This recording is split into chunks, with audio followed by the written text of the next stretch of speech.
Danes je tukaj predstavljena razstava fotografij francoske fotografinje Dorothée Schutt, katera ima multiplo sklerozo.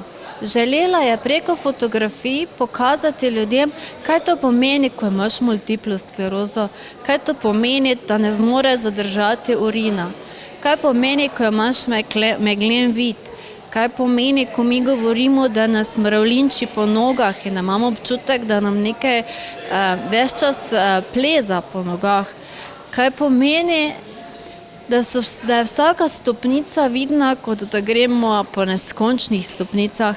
Mnenja sem, da je fotografinja svojo izkušnjo zelo lepo, zelo dobro in zelo nazorno prikazala skozi fotografije, kar se včasih premalo zavedamo, da lahko tudi svoje občutke, svoje čustva, doživljanja pokažemo tudi na drugačen način.